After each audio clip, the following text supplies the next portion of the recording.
बिस्मिल्लाहिर्रहमानिर्रहीम। Biology physics second year national book foundation chapter number 5 topic name combination of capacitor. Capacitor के बारे में हमने क्लास 10th में भी पढ़ा। It is a device which store some electrical charges. Capacitor एक ऐसी डिवाइस है जो कुछ इलेक्ट्रिकल चार्जेस को स्टोर करती है। सादी सी बातें हैं, इतना टाइम इस पर नहीं लूँगा, कॉमन गिनी चुनी हुई बातें बताऊँगा एंड फिर इसको क्लोज करेंगे। Capacitor is a device which store some electrical charges. और कैपेसिटेंस एक टर्मिनोलॉजी इस्तेमाल हो रही है, कैपेसिटेंस। कैपेसिटेंस कैपेसिटेंस क्या होता है? Ability to store charge, ability of a capacitor. Capacitor में कितनी सलाहियत है कि वो चार्ज को स्टोर करे, इट इज कॉल्ड कैपेसिटेंस। और कैपेसिटेंस क्या होता है? पंखे में आपने देखा छोटा सा कैपेसिटर लगता है। It is a device which store some electrical charges.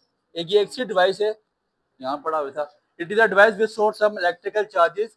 ये एक ऐसी डिवाइस है जो इलेक्ट्रिकल चार्जेस को स्टोर करती है। आपने देखा होगा लाइट जाए तो पंखा फौरन नहीं बंद होता, थोड़े से इलेक्ट्रिकल चार्जेस उसमें स्टोर रहते हैं जिसकी वजह से उसकी मूवमेंट होती रहती है और थोड़ी देर बाद उसने बिल्कुल वो हो जाना है। ठीक है, तो दो तरह के कम्बिनेशन ऑफ कैपेसिटर्स हैं।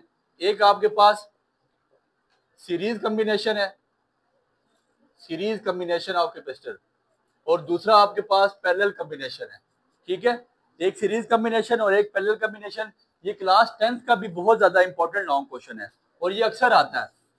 अक्सर चौथे चैप्टर में से तो वैसे भी लॉन्ग आएगा, एक टाइम कूलम लॉ और एक टाइम ये। इस बार पैरेलल कम्बिनेशन आया आप लोगों को, ठीक हो गया। क्लास सेकंड ईयर के लिए भी इंपॉर्टेंट है बट इतना इंपॉर्टेंट नहीं। ठीक है, जरा गौर करें। सीरीज में कम्बिनेशन कैपेसिटर लगाऊंगा, तीनों के तीन। ये मेरे पास बैटरी लगी हुई है, ठीक हो गया। ये मेरे पास बैटरी है, यहां पे मेरे पास कैपेसिटर लगा हुआ है, 1 2 3। ये तीन कैपेसिटर लगे हुए हैं, ठीक हो गया। Positive negative positive negative positive negative. Capacitor क्या होता है? Basically it is a device which store some electrical charges. क्या करे? ये एक ऐसी डिवाइस है जो कुछ इलेक्ट्रिकल चार्जेस को स्टोर, किसको? इलेक्ट्रिसिटी को नहीं, इलेक्ट्रिकल चार्जेस को। ये बात याद रखना। अब होगा क्या, जब मैं यहाँ से बैटरी कनेक्ट करूंगा, स्विच ऑन करूंगा, टर्मिनल मेरा ऑन हो जाएगा। मेरी बात पे जरा गौर करना। यहाँ से करंट जाएगा यहाँ पे, यहाँ से इसके कैपेसिटर से होकर गुजरेगा इसमें, फिर इससे गुजरेगा इसमें, और फिर वापस आके ऐसे सर्किट कंप्लीट हो जाएगा। ऐसे ही है, ये बात मानने की है। इसका एक मतलब है, इसका मतलब ये है कि जो चार्ज है ना, जो यहाँ से जाएगा वही चार्ज इधर जाएगा पहले कैपेसिटर में। ये आपके पास फर्ज करते हैं ये C1 लगा हुआ है, ये C2 लगा हुआ है, ये C का मतलब कैपेसिटर। ये पहला कैपेसिटर है, ये दूसरा, और ये जो यहां से चार्ज जाएगा। अगर फॉर एग्जांपल आपके पास 2 कूलम का चार्ज गया, यहां भी 2 कूलम, यहां भी 2 कूलम, यहां भी, चार्ज सबका सेम है। इसका क्या मतलब हुआ? हम लिख सकते हैं जो टोटल मेरे पास Q है वो बराबर है किसके? Q1 के। मतलब जो पहला कैपेसिटर उसके चार्ज को मैं क्या नाम देता हूँ? Q1। दूसरे कैपेसिटर के चार्ज को, तीसरे कैपेसिटर के चार्ज को। मैंने कहा कि तीनों के चार्जेस आपस में सेम है। क्यों? क्योंकि सोर्स सेम है। सोर्स का मतलब बैटरी सेम है, और जब इस टर्मिनल से जाएगा वही चार्ज इस पे जाएगा, वही चार्ज इस पे जाएगा, और वही चार्ज इस पे। यहां तक बात समझ आ गई? ये बात मैंने लिखी कि तीनों के चार्जेस सेम है और वो किसके इक्वल हैं? क्यू के। और मैंने एक और बात बोल दी कि जो मेरे पास वोल्टेज है ना, वोल्टेज सबकी अपनी अपनी है, वोल्ट सबके अपने अपने। फॉर एग्जाम्पल इधर जब जाएगी तो इधर 2 वोल्टेज शो होगा, यहाँ 3 होगा, यहाँ पे 2.54 होगा। वोल्टेज सबकी चेंज है, तो वोल्टेज को मैंने लिख लिया which is equal to V1 plus V2 plus V1 पहले का वोल्टेज, V2 दूसरे का वोल्टेज, और V3 पूरे सर्किट का वोल्टेज कितना है, तीनों को प्लस करेंगे तो सर्किट पूरे का। समझ आ गई बात की? तो अब मेरे पास मैथमेटिकल फॉर्म किसकी, जो कैपेसिटर की होती है, Q is equal to CV। Q is equal to, मेरी बात पे गौर करना, यहां से मैंने क्या फाइंड आउट करना है? V is equal to Q by, ऐसे ही है, Q by V is equal to Q by. अब सुनना, ये सारी V की वैल्यू, इतना V की जगह मैं क्या पुट कर दूंगा? ये वैल्यू उठा के इस इक्वेशन में डाल रहा हूँ। V की जगह क्या पुट कर दिया? Q by C। फिर V1 की जगह मैंने कहा कि सारे सेम है, तो V1 की जगह Q1 बाय, V2 की जगह Q2 बाय C, V3 की जगह। समझ आ गई बात की? अब यहाँ V की जगह क्या पुट कर दिया? Q by C। V1 की जगह Q1 बाय C1, V2 की जगह Q2 बाय C2, और V3 की जगह Q3/C3। समझ आ गई बात की। मैंने एक और बात बोली कि Q बराबर है Q1 Q2 Q, तीनों चार्जेस सेम है।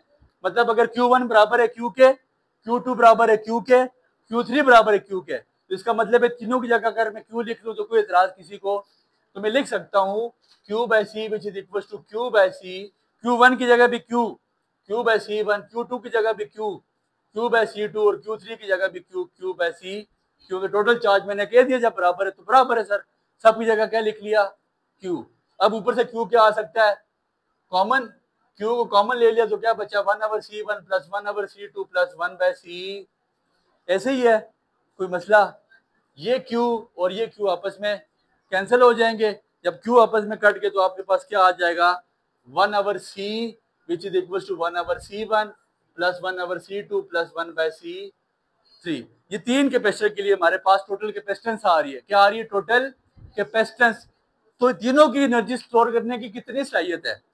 और अगर मैंने कहा कि यहाँ पे बेशुमार कैपेसिटर लगे हों, और लगे हुए किस में, सीरीज में, पैरेलल में, ये सीरीज में लगे हुए आमने सामने 4 5 6 7 8 ढेर सारे कैपेसिटर, सोर्स सेम हो, बैटरी सेम हो, चार्ज उसको सेम जा रहा हो, तो फिर मैं क्या कहूंगा, मैं कहूंगा कि 1/C इक्विवेलेंट, EQ का मतलब C equivalent is equal to 1/C1 plus 1/C2 plus 1/C3 plus up to so on, कहां तक 1/CN। CN का मतलब नंबर ऑफ कैपेसिटर। बेतहाशा कैपेसिटर जब मैं लगा दूंगा फिर भी कोई फर्क नहीं पड़ेगा, मेरे पास टोटल कैपेसिटेंस ये आ जाएगी।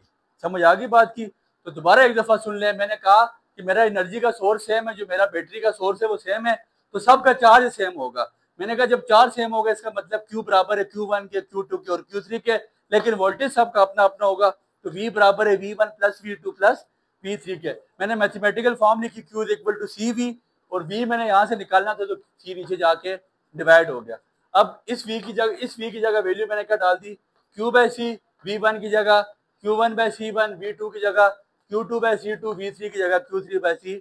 मैंने कहा सब Q बराबर हैं, तो Q को मैंने ले लिया ऊपर से कॉमन, जब कॉमन ले लिया तो Q मल्टीप्लाई और नीचे जाके डिवाइड हुआ और Q आपस में उड़ गए, ठीक हो गया। तो मेरे पास ये आ गया series combination of capacitor.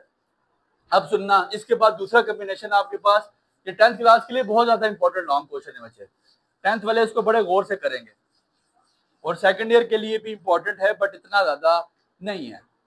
Parallel combination, कौन सा combination, parallel combination of capacitor. अब मैंने कैपेसिटर लगाने हैं लेकिन सीरीज में नहीं लगाने। ये मेरे पास बैटरी है, इसके साथ में जब कैपेसिटर जोड़ूंगा ना, एक कैपेसिटर जोड़ूंगा यहाँ पे, ठीक है, एक कैपेसिटर जोड़ूंगा यहाँ पे और एक कैपेसिटर जोड़ूंगा यहाँ पे, ठीक हो गया। कैपेसिटर मैंने तीनों सीरीज में नहीं लगाए, पैरेलल में लगा ली। पैरेलल का मतलब आमने सामने लगा दिए। कहाँ लगा दिए, आमने सामने। ये पैरेलल में सारे कैपेसिटर लगे। कौन कौन से कैपेसिटर है, ये आपके पास मिसाल के तौर पे ये C1, ये C2 और ये बैटरी लगी सर। समझ आ गई बात की। अब पहले कैपेसिटर मैंने किस में जोड़े थे, सीरीज में। अब कैपेसिटर में जोड़ूंगा पैरेलल में, आमने सामने तीनों, ऐसे पैरेलल में, ये पैरेलल में लग गया। अब यहाँ पे क्या होगा, जब चार्ज यहाँ से निकलेगा, चार्ज यहाँ से निकलेगा, इसको लगा चार्ज चला जाएगा, C2 को चार्ज, C3 को चार्ज, अब तीनों का चार्ज चार्ज अलग जाएगा। ऐसे ही है। इसका क्या मतलब होगा, इसका मतलब होगा जो मेरे पास टोटल चार्ज है ना Q, वो किसके इक्वल हो जाएगा, Q1 plus Q2 plus Q, क्योंकि चार्ज अब तीनों का अलग अलग है सर, रास्ता उनका सेम नहीं रहा। अब एक थोड़ा सा ऊपर वाली मंजिल में रहता है, एक दरमियान वाले फ्लोर में रहता है और नीचे वाले फ्लोर में रहता है। अब तीनों का रास्ता अलग हो चुका है, दैट मीन्स के चार्ज तीनों का अलग हो चुका है। Q बराबर हो जाएगा Q1 plus Q2 plus Q3 के। लेकिन वोल्टेज, वोल्टेज इस गरीब को भी वही मिलेगी, इसको भी वही मिलेगी, क्योंकि तीनों टर्मिनल के साथ जुड़े हुए हैं। एक ही टर्मिनल के साथ तीनों वोल्टेज जुड़े हुए हैं। मतलब यहां से जो चार्ज जाएगा वो इसकी वोल्टेज सेम होगी, इसकी वोल्टेज भी सेम होगी और इसकी वोल्टेज भी सेम होगी। तो मैं ये लिख सकता हूं, तो मेरे पास V है वो बराबर किसके हो जाएगा, V1 के, V1 किसके बराबर है V2 के, और V2 बराबर किसके हो जाएगा। सीरीज में चार्जेस बराबर हो जाते हैं और वोल्टेज टोटल ऐड हो जाती है। पैरेलल में हम क्या करते हैं, चार्जेस को मतलब ऐड कर लेते हैं और वोल्टेज मेरे पास बराबर हो जाती है। ये याद रखना भाई, ये कॉमन सा कंसेप्ट। आगे इक्वेशन वही, Q is equal to CV। अब यहाँ पे इस Q की जगह वैल्यू पुट कर रहा हूँ। Q की जगह क्या पुट कर दूंगा, CV Q1 की जगह, C1 V1 Q2 की जगह, C2 V2 Q3 की जगह, C3 V। समझ आ गई बात की, कोई मसला?